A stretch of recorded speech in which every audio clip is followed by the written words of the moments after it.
नमस्कार साथियों, अपने शिक्षण वीडियो में नाटक कंप्लीट हो चुका था। सिद्धांत कुछ कर चुके थे, सूत्र कर लिए थे हमने पाठ्यक्रम के सभी। अब हम करते हैं बिना समय गवाए पद्य शिक्षण। पद्य शिक्षण की विधियां करते हैं। सबसे पहले देखो पद्य शब्द है वो कैसे बना हुआ है। पद्य शब्द बना हुआ है आपका पद प्लस प्रत्यय लगाए इसमें यत, पद प्लस यत प्रत्यय से पद्य शब्द बना हुआ है। और इसका आपको मूल अर्थ बता देता हूं सीधा ही मैं। इसमें क्या चीज प्रधान है? भावबोध है वो प्रधान है, यानी इसमें रसानुभूति होती है, यहाँ पे सौंदर्य अनुभूति होती है, यहाँ पे भावनाओं की अनुभूति होती है, यहाँ पे सहस्वर वाचन किया जाता है, यहाँ पे गीत गाया जाता है, आरोह है अवरोह है, यति और गति का प्रयोग इसमें सबसे ज्यादा किया जाता है। वही चीज क्या है? पद्य है। अब देखो पद्य की परिभाषा। ग्रंथ का नाम साहित्य दर्पण,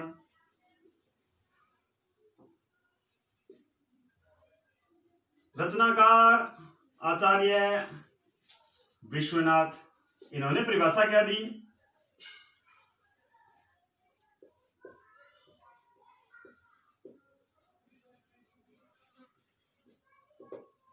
वाक्यम रसात्मकम काव्यम, यानी कहने का मतलब हो गया साहित्य दर्पण में विश्वनाथ परिभाषा देते हैं वाक्यम रसात्मकम काव्यम, यानी रसात्मक जो वाक्य है वही क्या होगा? आपका काव्य होगा। और काव्य आपको पता ही है पद्य शिक्षण के अंतर्गत, काव्य के अंतर्गत आपका पूरा पद्य शिक्षण, हिंदी में जैसे कविता ही कहते हैं, कविता आ जाएगी, श्लोक जो पोर्शन है वो सारा का सारा काव्य शिक्षण के अंतर्गत आ जाएगा। दोबारा देख लेते हैं पद्य शिक्षण।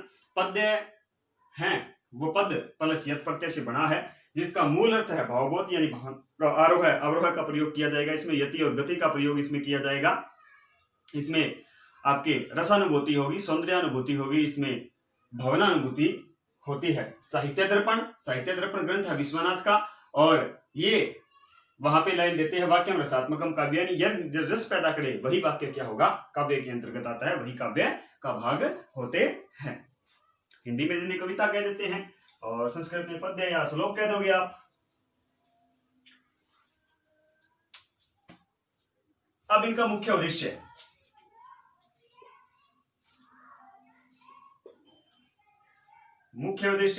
एक आपको बता ही चुका मैं, ये तो मैंने है ही। परीक्षा में 99% ऑप्शन आपके यही मिलता है परीक्षा में। पद्य शिक्षण का मुख्य उद्देश्य क्या होता है? भावबोध पे आधारित होता है। जिस प्रकार व्याकरण प्रयोग और अभ्यास पर आधारित होता है, उसी प्रकार नाटक अभिनय पर आधारित होता है, अभिनय प्रधान होता है, उसी प्रकार पद्य शिक्षण है वो आपका भावबोध होता है, यानी भाव प्रधान होता है। फिर और क्या आ सकता है? रसानुभूति आ सकता है। और क्या आ सकता है? सौंदर्य अनुभूति भी आ सकता है, यानी सौंदर्य अनुभूति प्रधान शिक्षण पद्य शिक्षण। रसानुभूति प्रधान शिक्षण किसमें होता है? जिसमें हो वो पद्य शिक्षण में। भावबोध किसमें होता है? पद्य शिक्षण में। अगर आपको यही पूछ ले कि पद्य शिक्षण आधारित होता है तो भावबोध आ सकता है। पद्य शिक्षण का मुख्य उद्देश्य क्या होता है? भावनाओं का बोध कराना, भावबोध, जिसमें सहस्वर वाचन सबसे ज्यादा किया जाता है। ये ध्यान रखना कि जब पद्य शिक्षण की आपकी पाठ्य योजना बनेगी, वैसे तो हम अलग से बनाएंगे पाठ्य योजना, लेकिन गद्य की जब पाठ्य योजना बनेगी तब उसमें करवाया जाता है मौन वाचन। और जैसे ही पद्य शिक्षण की पाठ्य योजना बनेगी तो वहां पे मौन वाचन की जगह सहस्वर वाचन करवाया जाता है, जहां पे आरोह है अवरोह है यति गति का प्रयोग करते हुए श्लोक को गाया जाता है। गीत के माध्यम से सहस्वर वाचन करवाया जाता है, और सहस्वर वाचन से उच्चारण सुधार कार्य है वो सर्वाधिक होता है। रस पैदा होता है, भाव पैदा होता है। आगे देखते हैं पद्य शिक्षण की विधियां। पद्य शिक्षण की विधियां, सबसे पहले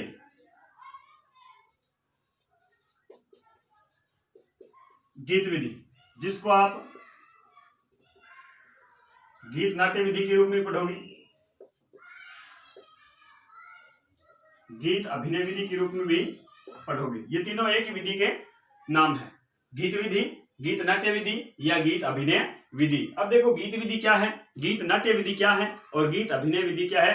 ये एक ही थाली के चट्टे बट्टे हैं, यानी चीज इसमें एक ही होगी। और कौन सी क्लास के लिए उपयोगी होगी?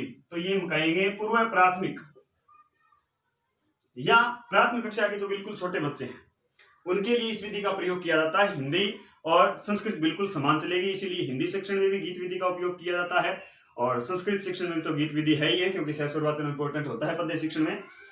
देखो, गीत विधि, गीत नाट्य विधि और गीत अभिनय विधि। अब यहाँ पे एक नाम आ गया गीत अभिनय। अब अभिनय का नाम आते ही अचानक दिमाग में आता है कि अभिनय नाटक में प्रधान होता है, तो अभिनय तो नाटक की विधि होनी चाहिए। बात सही है, अभिनय नाटक में प्रधान होता है, इसमें प्रधान नहीं होता है। लेकिन गीत अभिनय का मतलब हो गया जैसे ही आप कोई श्लोक गाते हो, श्लोक गाओगे तो साथ साथ में अभिनय करोगे, किसे? हाथों का, यानी अंग संचालन करोगे, हाथों का अभिनय करोगे, वो अभिनय इसमें लिया जाता है, न कि अभिनय ये प्रधान होता है। इसीलिए इसको गीत अभिनय विधि कहा जाता है, गीत नाट्य विधि और गीत विधि भी कहा जाता है। बस सीधी सी बात है, छोटे बच्चे हैं, छोटे बच्चों को निरस शिक्षण नहीं करवाना है, सैरस शिक्षण करवाना है। इसीलिए जो भी श्लोक हो, जो भी आपके पास पद्य हो, उसको गाया जाए ताकि उनको रसानुभूति, और वो बच्चे क्या करेंगे, फिर आपके पीछे पीछे गाने की कोशिश करेंगे। अब वो गाने की जब आपके पीछे पीछे कोशिश करेंगे तो उनका उच्चारण सुधार होगा, उनको पढ़ने की जो ललक है वो पैदा होगी, जिज्ञासा पैदा होगी, तत्परता आएगी उसमें, और वो आपके जैसे गाना प्रारंभ करेंगे। अब गाना प्रारंभ करेंगे तो आपकी उनकी त्रुटि भी होगी, तो आपके सामने उनकी त्रुटियां आएगी ताकि आप उनकी त्रुटियों को भी दूर कर सकते हैं, बता सकते हैं। कोई भी श्लोक जैसे त्वमेव माता च पिता त्वमेव बंधुश्च सखा त्वमेव विद्या च द्रोणम त्वमेव, इस प्रकार इसको गा सकते हैं। और यसाम न विद्या न तपो न दानम ज्ञानम न शीलम गुणो न धर्म ते मृत्यलोके भुवि भारभूत मनुष्य रूपेण मृगाश्चरन्ति, इस प्रकार से श्लोक गा सकते हैं। सुखार्थीना कुतो विद्या विद्यार्थीना कुतो सुखम, सुखार्थीना चेत त्यजेत विद्या विद्यार्थीना चेत त्यजेत सुखम। इसका मतलब सुख चाहने वाले को विद्या कहाँ है, विद्या चाहने वाले को सुख कहाँ है, सुख चाहने वाले को विद्या कहाँ, विद्या चाहने वाले को सुख कहाँ। इसीलिए जो सुख चाहता है उसे विद्या छोड़ देनी चाहिए, और जो विद्या मां सरस्वती को चाहता है अपने ऊपर, अपने दिमाग में, उसको सुख त्यागना पड़ेगा। और ये मेरा फेवरेट श्लोक भी है, बहुत असंख्य बार मैंने आपकी क्लासों में, कोचिंग में ये श्लोक गाया भी है और आपको बताया भी है, इसका भावार्थ भी बताया है। सुखार्थिना कुतो विद्या विद्यार्थिना कुतो सुखम। और सही मायने में विद्यार्थी की टैगलाइन जो है, विद्यार्थी की पहचान है, वो यही होनी चाहिए, सुखार्थिना कुतो विद्या विद्यार्थिना कुतो सुखम, सुखार्थिना चेत त्यजेत विद्या विद्यार्थिना चेत त्यजेत सुखम। यानी सुख चाहने वाले को विद्या कहाँ और विद्या चाहने वाले को सुख कहाँ। तो पूर्व प्राथमिक स्तर या प्राथमिक स्तर के लिए बिल्कुल छोटे जो बालक हैं उनके लिए गीत विधि का प्रयोग किया जाता है। गीत नाट्य विधि या गीत अभिनय विधि, तीनों एक ही नाम है, यहां किया जाता है। दूसरी विधि देखते हैं,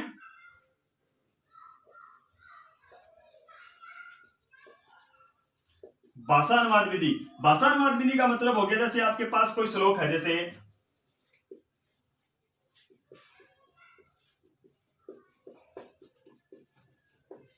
तुम्हें माता च पिता तुम्हें, यानी तुम्हें मेरे माता हो, हे ईश्वर तुम्हें मेरी माता हो और तुम्हें मेरे क्या हो, पिता हो। तो ये जो भाषा है इसका अनुवाद किया जाता है। कोई छोटे अलंकार है वो भी इसमें थोड़ी बता दिए जाते हैं, तो ये इतनी इंपॉर्टेंट नहीं है, न कोई आती है। व्याख्या विधि की तरह इसमें कार्य होता है। जो भाषा अनुवाद विधि, नाम से आपको स्पष्ट हो जाएगा भाषा का क्या करना है, इसमें अनुवाद करना है हिंदी अपनी मातृभाषा में। अगर आप संस्कृत गुजरात में जाके पढ़ाओगे तो आपको गुजराती में संस्कृत बतानी पड़ेगी।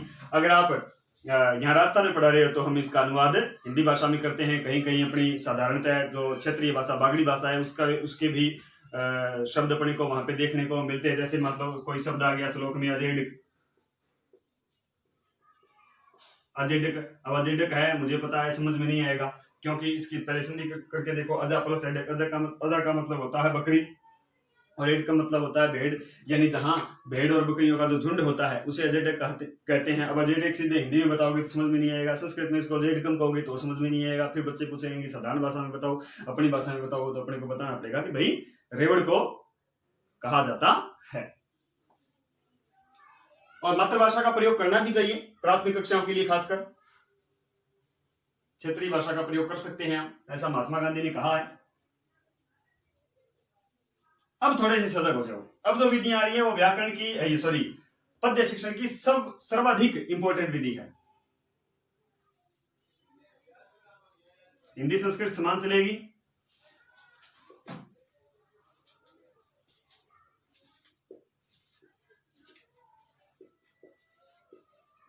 दंडान्वय खंडान्वय विधि। अब यहां पे सबसे पहले तो ये देखने वाली बात है कि आपसे पूछ ले पद्य शिक्षण की सर्वश्रेष्ठ पद्धति होती है, तो दंडान्वय और खंडान्वय अलग ऑप्शन में हो। अगर दंडान्वय और खंडान्वय के ऑप्शन अलग अलग हो तो आपको करना है खंडान्वय। तो कौन सा करना है? खंडान्वय, यानी इसको हम कह सकते हैं सर्वश्रेष्ठ। ठीक, अब बात आती है दंडान्वय की। अगर दोनों ऑप्शन अलग अलग हो तो आपको करना है खंडान्वय, इसको हम कह सकते हैं श्रेष्ठ, इसको आप कहोगे सर्वश्रेष्ठ।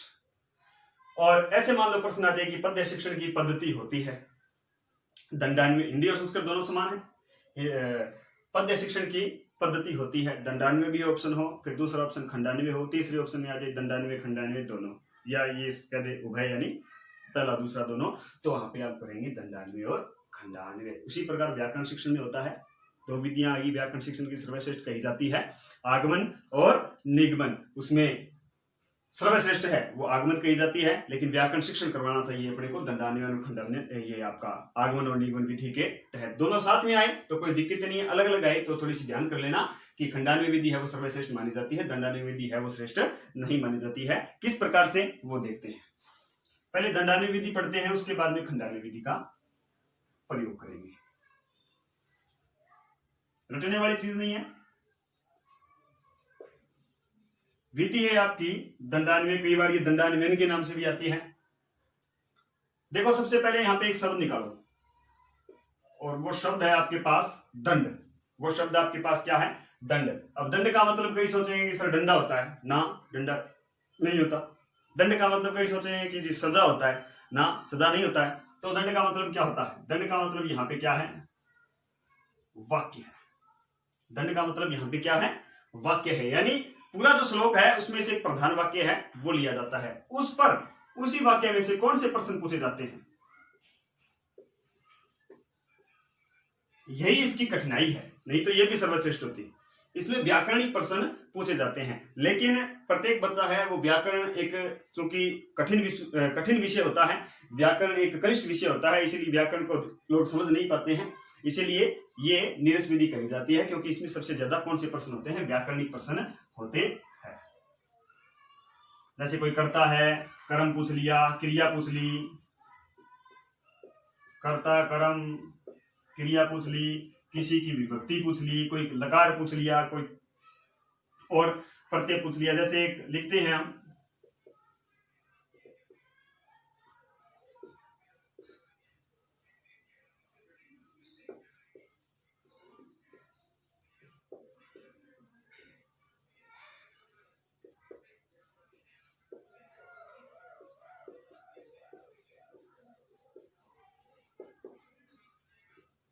का कह कृष्ण पिका है कृष्ण को भेद पिक काकयो, का कह कृष्ण पिका है कृष्ण को भेद पिक काकयो, यानी काक का मतलब ये नहीं है कि अपना जो अंकल जी है काका वो काक होगा, नहीं।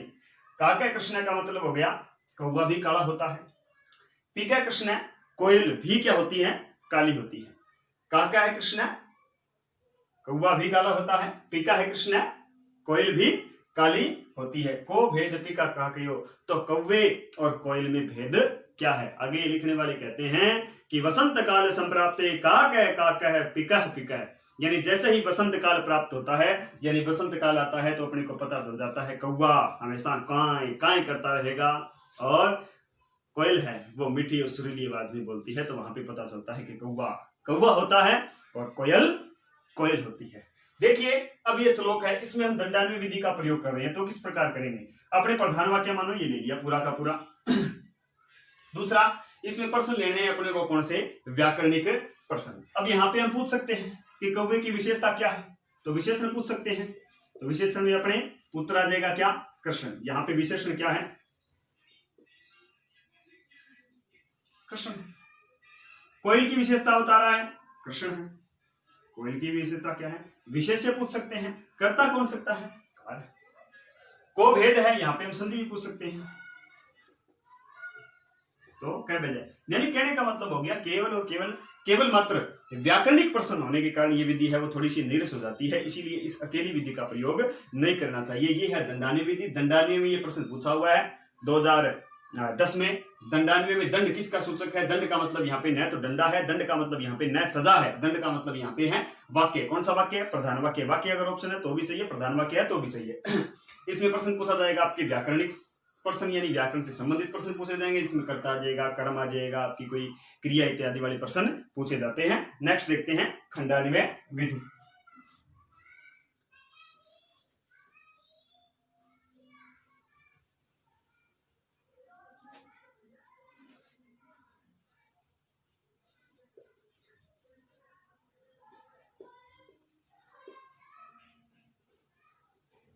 खंडान्वय विधि। खंडान्वय विधि क्या होता है? खंड का मतलब टुकड़ा, खंड का मतलब यहां पे क्या है? टुकड़ा। इसी में वही बात, कौन सा वाक्य? प्रधान वाक्य। दोनों में सेम चीज है। दंडान्वय में भी प्रधान वाक्य खोजा जाता है और खंडान्वय में भी प्रधान वाक्य खोजा जाएगा,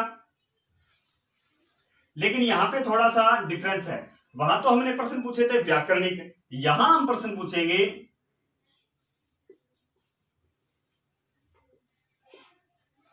विषय वस्तु से संबंधित। इतना ध्यान रखना, कई बार ये पूछा जाता है कि व्याकरणिक प्रश्न है वो सबसे ज्यादा कहां पूछे जाते हैं, तो दंडान्वय विधि में, और आपका ये विषय वस्तु से संबंधित प्रश्न है वो कहां पूछे जाते हैं, तो उत्तर आ जाता है खंडान्वय विधि में। सर्वश्रेष्ठ विधि कौन सी है दोनों में से? तो खंडान्वय विधि है।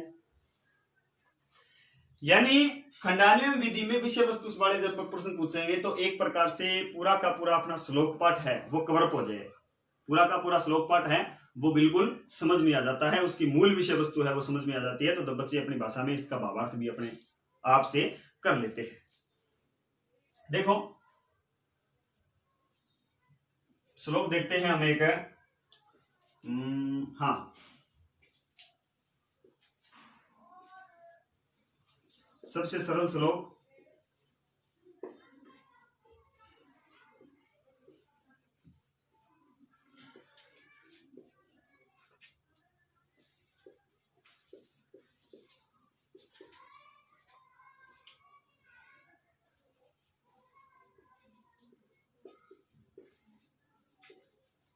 आपको पहले भी बहुत बार लिखवा भी चुका हूं ये श्लोक में।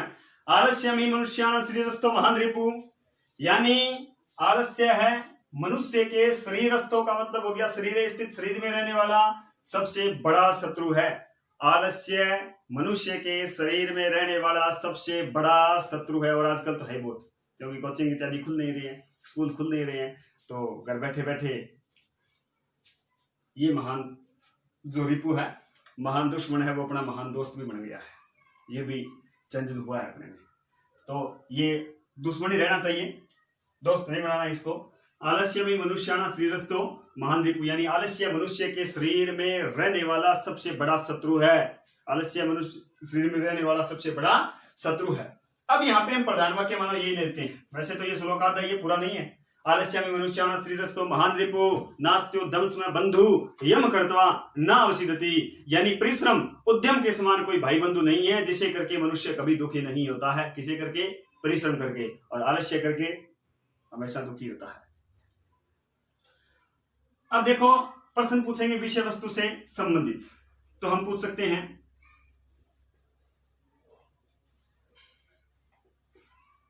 महान रिपु का है, यानी महान रिपु कौन है, तो उत्तर आ जाएगा क्या? आलस्य। आलस्य मनुष्य के कहां रहता है, तो उत्तर आ जाएगा शरीरस्थो, यानी शरीर में स्थित है। आलस्य किन में रहता है? सीधी सी बात है, कोई लकड़ी में तो आलस्य मिलेगा नहीं, मनुष्य में रहता है। सब प्रकार की बुराइयां हैं वो मनुष्य में ही आपको मिलेगी, प्रकृति की कोई भी चीज में कभी बुराई नहीं मिलेगी, चाहे पेड़ हो चाहे सूर्य हो, सभी अपना काम नियत तय समय पे करते हैं, लेकिन मनुष्य ये अकेला ऐसा है जो अपना काम तय समय पे नहीं कर पाता है। तो आलस्य भी मनुष्याणा शरीरस्थो महान रिपु, इसमें विषय वस्तु से संबंधित सबसे बड़ा शत्रु कौन सा है जी? आलस्य है। कहां रहता है जी? शरीर में रहता है, कोई बाहर से तो आता नहीं। ये थोड़ी है कि बाहर से आलस्य शाम को चल के आएगा, सुबह चला जाता है, और कई बार गेस्ट की तरह रहने लग जाता है। तो शरीर में रहने वाला सबसे बड़ा शत्रु है। तो इसी प्रकार कहने का मतलब हो गया विषय वस्तु से संबंधित जब प्रश्न पूछोगे प्रधान वाक्य को खोज करके, तो वहां खंडान्वय विधि का प्रयोग किया जाता है। ये सरस विधि है, इसमें आनंद आता है, आनंद की अनुभूति होती है, रसों की अनुभूति होती है इसमें, क्योंकि पहले ये श्लोक गाया भी जाता है, तो ये सर्वश्रेष्ठ विधि कही जाती है। अब पद्य शिक्षण पढ़ने को सारा पढ़ो, पद्य शिक्षण किताबों में बहुत सी आपको विधियां मिलेगी, लेकिन प्रश्न आने वाले और मूल इसकी विधियां केवल 3 ही है। प्राथमिक स्तर पर गीत नाट्य विधि है, गीत विधि इसको कहते हैं हम, और यहाँ पे आपकी दंडान्वय और खंडान्वय विधि समूल पद्य शिक्षण के लिए सर्वश्रेष्ठ विधियां कही जाती है। लेकिन एक बात ध्यान रहे, केवल खंडान्वय का प्रयोग नहीं करना है, केवल दंडान्वय का भी प्रयोग नहीं करना है। दंडान्वय और खंडान्वय दोनों विधियों को साथ लेकर के अध्यापक को पद्य शिक्षण है वो पूर्ण करवाना चाहिए। नेक्स्ट लिखते हैं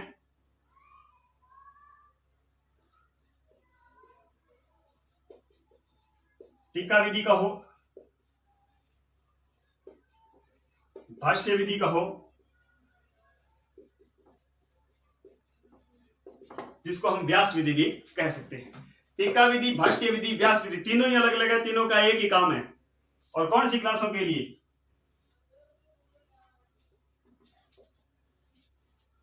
उच्च स्तर हेतु उपयोगी है। कौन से स्तर हेतु? उच्च स्तर हेतु उपयोगी होती है टीका विधि, भाष्य विधि और व्यास विधि। गुरु जी टीका के है तो टीका भैया अपना लगे भाई टीका टीका को नहीं। टीका का मतलब हो गया जिया मतलब है अपाइया का नहीं, पुस्तक पर किसी की पुस्तक रचना छोटी गुण दोष बता करके टिप्पणी लिख करके, वो टीका कहलाती है।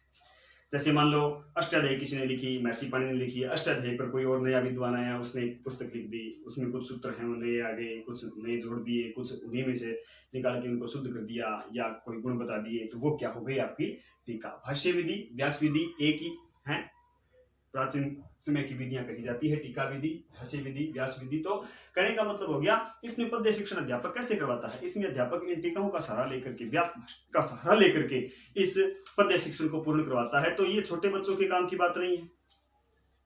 छोटे बच्चे हैं वो टीका के बारे में जानते नहीं है, और इतना हार्ड शिक्षण करवाओगे तो वो समझेगी नहीं। इसीलिए क्योंकि उनका जो अब मैच्योरिटी सिस्टम है वो भी पूरा नहीं हुआ है। मतलब सीधी सी बात है, आज से 10 साल पहले, 15 साल पहले अगर अपने को कोई कह देता कि बेटा रामायण पढ़ दो पूरी, पढ़ देते क्या? नहीं पढ़ सकते थे। आज हमको कहे रामायण पढ़ ली तो बिल्कुल फास्ट पढ़ सकते हैं। तो क्यों? क्योंकि अपना अधिगम है, वो क्षेत्र बड़ा है, अपने परिपक्वता क्षेत्र है वो भी बड़ा है। तो टीका विधि, भाष्य विधि, व्यास विधि है वो छोटे बच्चों के लिए उपयुक्त नहीं होती है, उच्च स्तर के लिए उपयोगी होती है। नेक्स्ट देखते हैं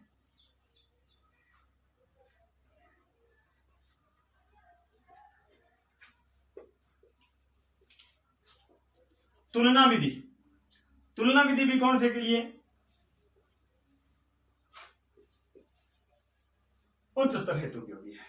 तुलना विधि उच्च स्तर हेतु उपयोगी होती है। तुलना विधि उच्च स्तर हेतु उपयोगी होती है।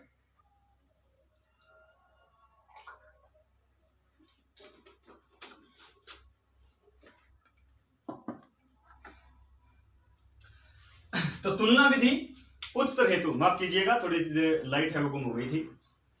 तुलना विधि है वो कोर्स के लिए उच्च स्तर हेतु उपयोगी की जाती है। जैसे एक संस्कृत का श्लोक है और उसी के समान कोई हिंदी का श्लोक ले लो, जैसे जिस भी भाषा में आप पढ़ा रहे हो। मान लो आप गुजरात में जाके पढ़ाओगे तो एक संस्कृत का, जैसे संस्कृत भाषा गुजरात में पढ़ाओगे तो तुलना विधि से कैसे पढ़ाओगे? संस्कृत का श्लोक तो आपके पास है ही, उसी के समान आपको गुजराती भाषा का कोई श्लोक देखना पड़ेगा। यहाँ पे हम पढ़ा रहे हैं तो संस्कृत पढ़ा ही रहे हैं, संस्कृत का श्लोक है ही मैन, उसके अलावा आपको इसी के जैसा हिंदी भाषा का कोई श्लोक ढूंढना चाहिए और वहां पे पढ़ाना चाहिए। तो ये विधि है वो बच्चों के लिए उपयोगी नहीं, ये भी उच्च स्तर के लिए उपयोगी होती है। ध्यान रखना, परीक्षा में जब भी शिक्षण विधियों के प्रश्न पूछे जाते हैं, जब भी साइकोलॉजिकल वॉरफेयर जो होता है, साइकोलॉजी के जो भी प्रश्न पूछे जाते हैं, चाहे सामाजिक में हो, चाहे हिंदी में हो, चाहे गणित में हो, चाहे विज्ञान में हो, किसी में हो, शिक्षण विधियों के प्रश्न हमेशा छोटे बच्चों से रिलेटेड ही पूछे जाते हैं, क्योंकि शिक्षा है वो उनकी कठिन है।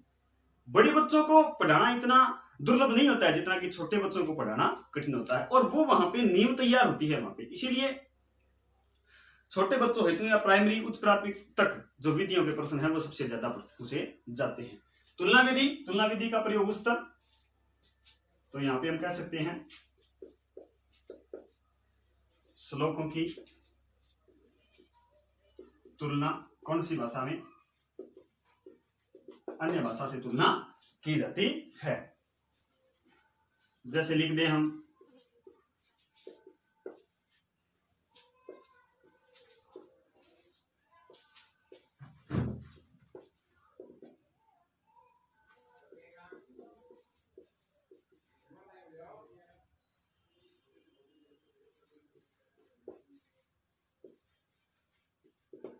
परोपकाराय फलन्ति वृक्षा, परोपकाराय वहन्ति नद्या। यानी परोपकार के लिए ही तो वृक्ष अपने को फल देते हैं। वृक्ष कब अपने फल खाते हैं? परोपकार करते हैं। नदी बहती है और कब अपना जल पीती है? अपने को ही देती है। तो ये परोपकार करते हैं। जैसे मान लो ये श्लोक आ गया, इस श्लोक को फिर क्या कैसे कहोगे?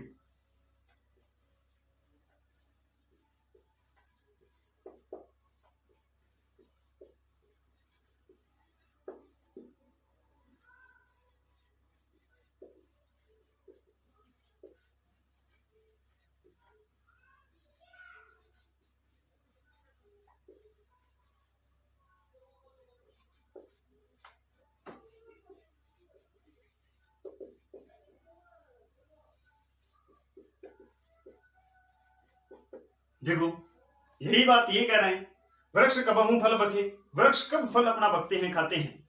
नदी न साचे नीर, और नदी कभी अपना जल सिंचित नहीं करती है, अपने पास नहीं रखती है।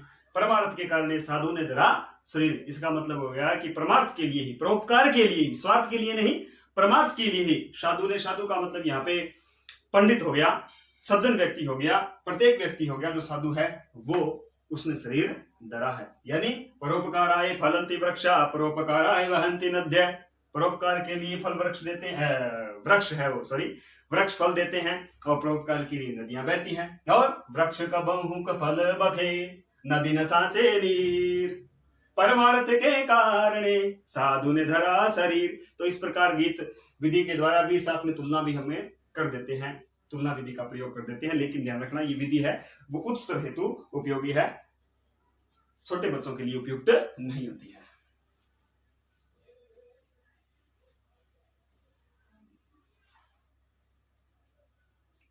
नेक्स्ट है अंतिम आपकी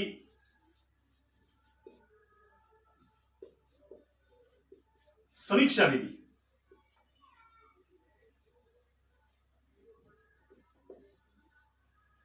ये विधि है वो भी उच्च स्तर हेतु उपयोगी है। समीक्षा का मतलब हो गया जहां पे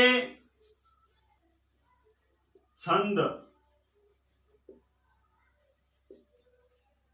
अलंकार, उसके गुण, दोष, भाव, रस इत्यादि सभी को देखा जाता है, परखा जाता है, उसकी समीक्षा की जाती है। वो कौन सी विधि होती है? समीक्षा विधि होती है। जैसे आपको वापस लेके आ रहा हूं मैं इस श्लोक में,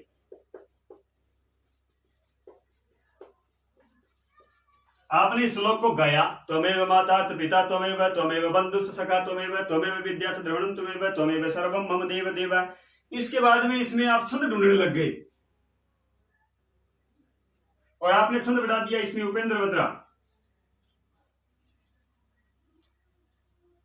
तो फिर आप कौन सी विधि का प्रयोग कर रहे हो? समीक्षा विधि का प्रयोग कर रहे हो। इसमें जो ही छंद बनता है वो आपने बता दिया, तो आप समीक्षा विधि का प्रयोग कर रहे हो। तो इस प्रकार से समीक्षा विधि है वो भी उच्च स्तर हेतु उपयोगी है, जहां पे छंद अलंकार, जैसे कोई श्लोक आ गया, मान लो नव पलाश पलाश वनम पुरा स्फुट पराग परागत पंकजम मृदु लतांत लतांतम लोकयत ससुरभिम सुरभिम सुमनो भरे।